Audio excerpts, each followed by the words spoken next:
بھی کیا تھا. اب یہ آنکھ منچولی جاری ہے. تفصیلی گفتگو کرنے کے لیے ہمیں جوائن کیا ہے مصطفیٰ نواز کھوکھر صاحب نے, کسی تعارف کے محتاج نہیں ہے.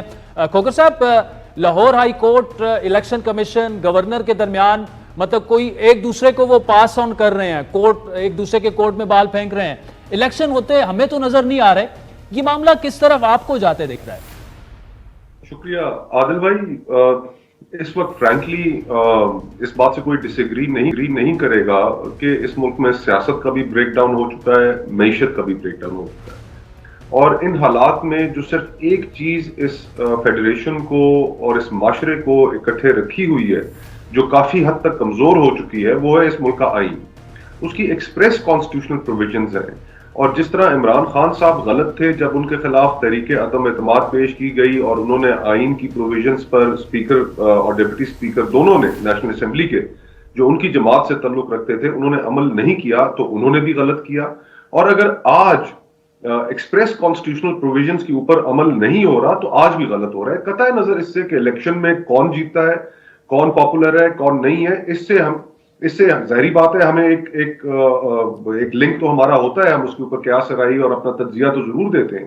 لیکن ان حالات میں کہ جہاں پر ملک میں بہت زیادہ انسرٹینٹی بڑھ چکی ہو, وہاں پر آئین کو اس طرح پسے پشت رکھنا, اس کی ایکسپریس کانسٹیٹیوشنل پروویژنز کو سائڈ پر رکھنا, ہائی کورٹ کے آرڈرز کو سائڈ پر رکھنا, یہ کوئی اچھا پریسیڈنٹ ہم نہیں سیٹ کر رہے. اور تمام سیاستدان الٹیمیٹلی اس کی کاسٹ بھی پے کر سکتے ہیں کہ اگر وہ آئین کے اوپر عمل نہیں کریں گے, وہ آئین کی ایکسپریس کانسٹیٹیوشنل پروویژنز کے اوپر عمل نہیں کریں گے, تو پھر صبح شام جو جمہوریت کا راگ ہم الاپتے ہیں, پھر لوگ بھی اس کے اوپر کم توجہ دیں گے اور ہمارے ڈیموکریٹک کریڈینشلز بھی کافی خراب ہوں گے. لیکن صاحب یہاں ایک ایشو ہے نا, دیکھیں اگر 2 صوبوں میں الیکشنز ہو جاتے ہیں اور وہ مطلب 90 دن کے اندر ہو بھی جانے چاہیے, لیکن 2 صوبوں میں ابھی ہوں, پھر باقی ملک میں 6 مہینے بعد ہوں, اب وہاں پر جس کی بھی گورنمنٹ آئے گی ان کے انڈر کیسے الیکشنز ہو گئے؟ مطلب ایک آئینی کانسٹیٹیوشنل کیوٹک سی سچویشن پیدا ہو گئی ہے کہ اگر پی ٹی آئی کی گورنمنٹ آ جائے تو پنجاب میں ان کے انڈر کیسے الیکشن ہوں گے, یا ایون نون لیگ کی آ جائے ان کے انڈر کیسے ہو سکتے ہیں الیکشن؟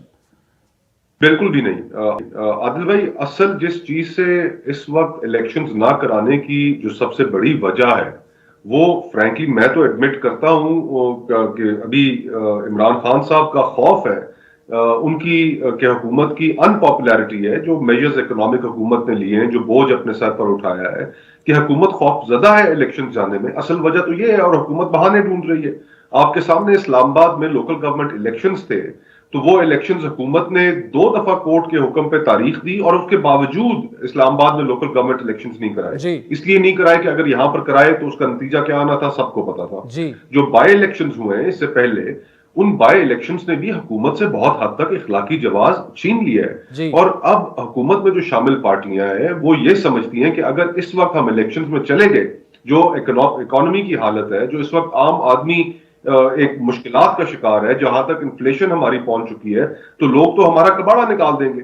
یہ وجہ ہے جس کی بنیاد پر الیکشن سے بھاگا جا رہا ہے. اور اس کے علاوہ باقی تو سارے وہ چیزیں گھڑ رہے ہیں کہ جی ایک وقت میں اگر نہ ہوئے تو ایسا ہو جائے گا, ویسا ہو جائے گا. ہمارے ساتھ بھارت ہے, بھارت کے اندر کنٹینیوس الیکشن سائیکل ہے. وہاں پر ہر دوسرے مہینے کسی نہ کسی ریاست میں, کسی نہ کسی وہاں کی ان کی یونین ٹیریٹری میں الیکشن ہو رہا ہوتا ہے. تو ہمارے ہاں ای سی پی کی ساکھ بھی مجروح ہو چکی ہے کافی حد تک, اور مزید مجروح ہوگی اگر وہ الیکشنز ایکسپریس کانسٹیٹیوشنل پروویژنز کے اوپر عمل نہیں کرتا. تو ہمیں بنیادی طور پہ عوام کا فیصلہ ہے, وہ جمہوری رویہ اپنانا چاہیے. لوگ حکومتیں الیکشن لڑتی ہیں, ہارتی ہیں, اور اگر عوام کا فیصلہ ان کے خلاف آئے گا تو اس کو قبول بھی کرنا چاہیے, لیکن الیکشن سے نہیں بھاگنا چاہیے. نہیں مصطفیٰ, دیکھیں آپ نے انڈیا کی مثال دی. انڈیا کا ماضی الیکشن کی بات ہو, دھاندلی کی ہو, وہ ہم سے مختلف رہا ہے. اس بات کی بھی کوئی گارنٹی نہیں کہ کل کو اگر عمران خان صاحب ان انتخابات میں ہار جاتے ہیں کسی ایک بھی صوبے میں, تو وہ نتائج قبول کریں گے یا نہیں. اس کا مطلب کہ فردر پولرائزیشن, سیاسی عدم استحکام.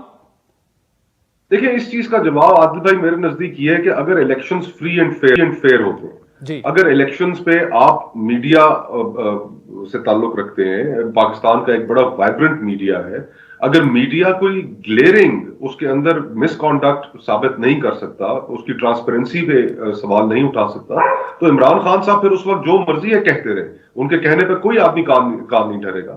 اگر آپ اپنا کام کرتے رہیں، اس ملک میں اور دیگر آرگنائزیشنز ہیں، اگر سب مل کر اپنا کام کریں، فری اینڈ فیئر الیکشنز ہوں اور اسٹیبلشمنٹ کی مداخلت کے بغیر ہوں، پری پول انجینئرنگ نہ ہو، اور تو پھر عمران خان صاحب اس کے اوپر کیا سوال اٹھائیں گے؟ کون ان کی بات پہ کام دھرے گا؟ لیکن الیکشنز کا رائٹ ہی کسی سے لے لینا جبکہ کورٹس کے آرڈرز آ چکے ہوں، ایکسپریس کانسٹیٹیوشنل پروویژنز ہوں، تو وہ ایک میرے خیال سے پھر ایک زیادتی والی۔ کھوکھر صاحب، علی وزیر رہا ہو کر آ چکے ہیں، دیر آیا درست آیا، 1.5-2 سال انہوں نے جیل میں گزارے، گلالئی اسماعیل کے والدین پر مقدمہ بھی ختم ہو گیا، یہ سارے اچھے سائنز ہیں، آپ کیا کہیں گے اس پر؟ خوش آئند ہے علی وزیر کی رہائی ہونا، اسی طرح گلالئی اسماعیل کے والدین جن کا کوئی ان کی پولیٹیکل پوزیشن سے ان کی بیٹی کی کوئی تعلق نہیں تھا، ان کے اوپر جو مقدمات قائم کیے گئے تھے ان کو بھی مقدمہ ختم ہونا خوش آئند بات ہے۔ کاش کہ ہمارے ملک میں ایسا ہو کہ ہماری جو اسٹیبلشمنٹ ہے وہ ماضی کی جو غلطیاں ہیں ان کا بوجھ نہ اٹھائے، اور وہ تمام چیزیں کہ جن سے عوام میں اور ہمارے اداروں میں جو دوریاں پیدا ہوتی ہیں ان کی وجوہات کے اوپر غور کریں۔ اور ہمارے ملک کی اپنی ہماری افواج ہیں، ادارے ہمارے اپنے ہیں، لیکن ایسی جب چیزیں ہوتی ہیں کہ جب ان کے پولیٹیکل رائٹس لوگوں کے انکروچ ہوتے ہیں، پھر اس کے پولیٹیکل اوپینینز کے اوپر ان کو سزائیں دی جاتی ہیں، ان کو وکٹمائز کیا جاتا ہے، تو اسے ایک اچھا تاثر عوام میں نہیں جاتا۔ عوام کے ساتھ اگر دنیا ختم کرنی ہے تو اسٹیبلشمنٹ کو ہماری بالکل اپنے کانسٹیٹیوشنل رول تک محدود ہونا پڑے گا، اور ہماری جو عدالتیں ہیں، علی وزیر کی جو انکارسریشن تھی 26 مہینے، اس میں ہر مقدمے کے اندر ان کی ضمانت ہوتی رہی، لیکن پھر بھی وہ رہائی نہیں انہیں مل سکی۔ تو اس نے ہمارے جو عدالتی نظام اور سیاسی نظام کی جو مجبوریاں ہیں، جو لمیٹیشنز ہیں، ان کو بھی بڑی حد تک ایکسپوز کیا ہے کہ جو معاشرے کے لیے اچھا نہیں ہے۔ اور میں یہ سمجھتا ہوں کہ عدلیہ کو بھی ایک سول سرچنگ کی ضرورت ہے کہ وہ کس طریقے سے اس ملک کے سٹیزنز کے رائٹس کو پروٹیکٹ کرے گی، جو اس کی پہلی اور اولین آئینی ذمہ داری ہے، اور جس میں مسلسل عدلیہ فیل ہوتی جا رہی ہے۔ اسی طرح جو ہمارے دیگر ادارے ہیں ان کو بھی اپنے آئینی کردار تک محدود ہونا پڑے گا، اور ہم اپنے اداروں کی مزید عزت کریں گے کہ اگر وہ اپنے آئینی کردار تک محدود ہو جاتے ہیں، نہ کہ ایسے اقدامات کہ جن سے عوام کے ساتھ دوریاں چلیں، مصطفیٰ نواز کھوکھر سو مچ فار جوائننگ اس۔ ناظرین، وقت تو چاہتا ہے ایک بریک کا، جس کے بعد مہنگائی کا آج ایک پہاڑ ٹوٹا پاکستانی عوام پر، اس کے علاوہ لیکن آپشن ہی نہیں ہے، منی بجٹ پیش ہو چکا ہے، اس پر تفصیلی گفتگو کریں گے ایک بریک کے بعد۔ ویلکم بیک ناظرین، سگریٹ اور مشروبات پر فیڈرل ایکسائز ڈیوٹی میں اضافہ، لگژری آئٹم پر جی ایس ٹی کی شرح 17% سے بڑھا کر 25% کرنے کا فیصلہ، سیمنٹ پر فیڈرل ایکسائز ڈیوٹی 1.5 سے 2 روپے فی کے جی اضافہ، اس کے علاوہ جنرل سیلز ٹیکس 17% سے 18% تک پہنچ چکا ہے۔ بے نظیر انکم سپورٹ پروگرام فنڈ جو ہے وہ 360 سے بڑھا کر 400 ارب روپے کر دیا گیا۔ یہ وہ چیدہ نکات ہیں جو آج حکومت آئی ایم ایف کی شرط پر من عمل کرتے ہوئے منی بجٹ کی صورت میں سامنے لائی ہے۔ وفاقی وزیر خزانہ نے پارلیمنٹ میں منی بجٹ پیش کرتے ہوئے کہا کہ فائنانس سپلیمنٹری بل 2023 کو متعارف کرا رہا ہوں، جس میں مزید ٹیکسز عائد کیے جائیں گے۔ اس منی بجٹ نے عوام کے لیے مزید اور سنگین معاشی مشکلات کا اندیا دیا ہے۔ اس بجٹ کو آشکار کرنے سے پہلے وزیر خزانہ نے توقع کے عین مطابق ایک سیاسی رہنما کے طور پر پہلے عمران خان پر بھرپور سیاسی وار کیے۔ وزیر خزانہ کے بقول ملک میں گزشتہ 4 سال جو معاشی تنزلی ہوئی، اس سازش کو بے نقاب کرنے کے لیے ایک قومی کمیشن بنانا ہوگا۔ بیمہ کے الیکشن میں ایک سلیکٹڈ حکومت وجود میں آئی، اس سلیکٹڈ حکومت کی معاشی ناکامیوں پر اتنا ہی میں کہنا کافی سمجھوں گا کہ ملک دنیا کی جو 24ویں معیشت بن چکا تھا وہ 2022 میں گر کر دنیا کی 47ویں معیشت بن گیا۔ جناب speaker, this is the gist of 4 year performance. یہ مطالبہ کرتا ہوں کہ اس معاشی تنزلی کی وجوہات جاننے کے لیے ایک قومی کمیشن تشکیل دیا جائے جو اس طے تک پہنچے کہ ملک کی مفاد کے خلاف یہ سازش کیسے اور کس نے کی۔ سیاسی تمہید کے بعد اسحاق ڈار نے منی بجٹ کے وہ نکات پیش کیے جو عوام کے لیے مہنگائی کا وہ طوفان لائے گا جس کو برداشت کرنا ناممکن ہو جائے گا۔ اسحاق ڈار کے بقول آئی ایم ایف مذاکرات کے نتیجے میں ایک مفاہمت ہوئی جس میں معاملات پر مزید عمل درآمد کا اندیا دیا گیا، جس کا اہم نقطہ اضافی 170 ارب روپے کے ٹیکس کی وصولی ہوگی۔ وزیر خزانہ کا مزید کہنا تھا کہ آئی ایم ایف نے اس بات پر اطمینان کا اظہار کیا کہ ایف بی آر مالی سال کے اہداف پورے کر لے گا, جبکہ حکومت نے جن اصلاحات کا فیصلہ کیا ہے اس کے نتیجے میں اس سال شامل ہونے والے 855 ارب روپے کے گردشی قرضوں کو کم کر کے 336 ارب روپے کیا گیا. وزیر خزانہ کے مطابق باقی ماندہ فرق کو پورا کرنے کے لیے بجٹ سے رقم مختص کی جائے گی, لہٰذا اس فائنانس بل کے ذریعے کابینہ نے 170 ارب روپے کے اضافی ٹیکس لگانے کی منظوری دے دی. اس فائنانس بل میں کیا کیا تجاویز ہیں, خود وزیر خزانہ کی زبانی سن. روزمرہ کی اشیاء پر اضافی ٹیکس عائد نہیں کیا گیا. اب لگژری آئٹم پر جی ایس ٹی کی شرح کو 17% سے بڑھا کر اس پر 25% کی بلند سطح پر لے جانے کا فیصلہ کیا ہے. شادی کی تقریبات کے بلوں پر 10% کی شرح سے withholding adjustable advance income tax نافذ کیا جائے گا. سگریٹ, ایریٹڈ اور شوگری جو ڈرنکس ہیں ان کے اوپر فیڈرل ایکسائز ڈیوٹی کی شرح میں اضافہ تجویز کیا جا رہا ہے. سیمنٹ پر جو فیڈرل ایکسائز ڈیوٹی 1.5 روپے فی کلو گرام تھی اس کو بڑھا کر 2 روپے فی کلو گرام کرنے کی تجویز ہے. جی ایس ٹی کی شرح کو 17% سے بڑھا کر 18% کیا جا رہا ہے. ایک طرف 170 ارب کے جو ٹیکسز تو ضرور لگ رہے ہیں, لیکن 40 ارب جو ہے وہ ان یعنی جو موسٹ ڈیزرونگ آپ کے ایک ٹرانسپیرنٹ سسٹم کے تحت جن کو امداد حکومت دیتی ہے, جو اس کا فرض ہے, اس کو 40 سے بڑھا کر اپنا 400 ارب کیا جا رہا ہے. مہنگائی کا ایک طوفان اور مہنگائی کا پہاڑ عوام پہ ٹوٹ چکا ہے, لیکن کیا اس کے علاوہ اور کوئی چارہ بھی تھا؟ تفصیلی گفتگو کریں گے. جناب یوسف نظر صاحب نے ہمیں جوائن کیا ہے, معروف کالمسٹ ہیں, معیشت دان ہے. یوسف نظر صاحب بہت شکریہ. کیا یہ جو منی بجٹ آیا, مہنگائی کا یہ پہاڑ ٹوٹا, اس کے علاوہ اور کوئی آپشن تھا حکومت کے پاس؟